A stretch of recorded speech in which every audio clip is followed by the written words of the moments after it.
मैं आपका बहुत बहुत स्वागत करता हूं श्रीनाथ जी एस्ट्रोलॉजी में।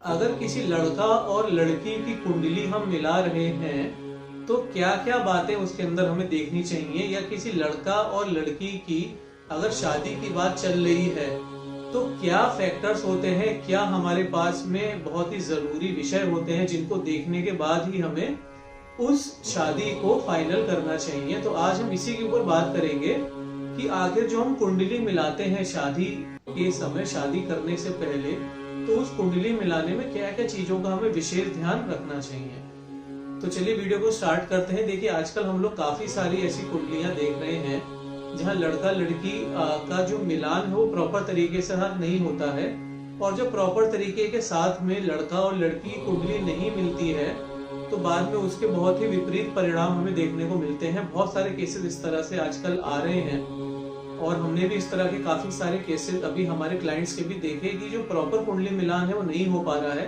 और उनको उस बात का गाइड ही नहीं है, उनको उस बात का पता ही नहीं है कि क्या क्या चीजें उन्हें देखनी चाहिए, या उनके जो भी जिससे उन्होंने कंसल्ट किया वो नहीं बता पा रहे हैं। तो देखिए सबसे पहली बात तो ये है, सबसे पहले फैक्टर की बात करें, अगर आप किसी की कुंडली मिलवा रहे हैं, लड़के की या लड़की की कुंडली मिलवा रहे हैं, तो देखिए कि जो हमारा शुक्र ग्रह होता है, हमारा जो वीनस होता है, दोनों की कुंडली में जो वीनस ग्रह की पोजीशन होती है, वीनस ग्रह जो होते हैं वो मजबूत अवस्था में होने चाहिए, तभी लड़का और लड़की की कुंडली हमें फाइनल करनी चाहिए। अब देखिए अगर आपका लड़का है, उसकी कुंडली में वीनस कमजोर है और उसकी शादी किसी ऐसी लड़की के साथ में हो गई जिसका खुद का शुक्र भी कमजोर था, तो ये शादी बहुत ज्यादा अच्छी नहीं मानी जाएगी। तो अगर हमारी जान पहचान में हमारा कोई अपना है जिसका वीनस कमजोर है, तो उसकी ऐसे बंदे से शादी करानी चाहिए हमें जिसका वीनस थोड़ा सा मजबूत हो, या वीनस जो है वो थोड़ा सा अच्छा हो, तो मैरिज काफी अच्छे तरीके के साथ में चल सकती है। दोनों ही तरफ से अगर शुक्र मजबूत है तो ये काफी सारी नेगेटिव एनर्जी को खत्म कर देता है और मैरिज काफी अच्छी तरह से हमारी चल जाती है। तो सबसे पहले शुक्र की पोजीशन को जरूर चेक करिए, और अगर आप किसी ज्योतिषी को दिखा रहे हैं तो उससे जरूर पूछिए कि आपने शुक्र की पोजीशन चेक करी के नहीं चेक करी। देखिए दूसरे फैक्टर की बात करें तो कभी भी जो शादी होती है वो शनि, राहु या केतु की अंतरदशा में हमें नहीं करनी चाहिए। देखिए महादशा तो 18 साल की होती है, वो तो हम बदल नहीं सकते। अब हमारे लड़का या लड़की विवाह के योग्य हैं, अब उस समय शनि की दशा या राहु की दशा, केतु की दशा चल रही है हमारी। अब 18 साल की जो बड़ी दशा है उसमें तो आप शादी रोक नहीं सकते, आपको शादी करानी पड़ेगी। लेकिन अगर शनि की महादशा के अंदर केतु की अंदर दशा चल रही है, राहु की अंतर दशा चल रही है, या खुद शनि की अंतर दशा चल रही है, तो वो 1-1.5 साल का पीरियड पास करने के बाद में ही शादी हमें करानी चाहिए। अब आपका लड़का है, उसकी शनि की दशा चल रही है, लड़की है उसकी राहु की दशा चल रही है, तो दोनों ही परिस्थितियों में ये मैच बिल्कुल भी अच्छा नहीं रहेगा, क्योंकि दोनों ही तरफ से काफी झगड़े इस केस में हमें देखने को मिल सकते हैं। तो अगर एक की शनि की दशा चल रही है, दूसरी की किसी पॉजिटिव प्लेनेट की दशा चल रही है, तो भी रिश्ता हो सकता है।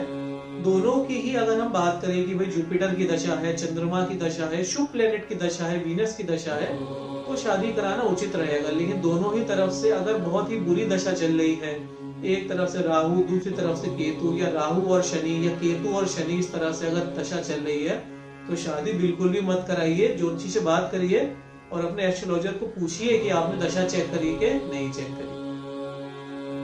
तो ये दूसरा फैक्टर हुआ। तीसरे फैक्टर की बात करें तो देखिए बृहस्पति भी बहुत महत्वपूर्ण भूमिका इसके अंदर निभाते हैं।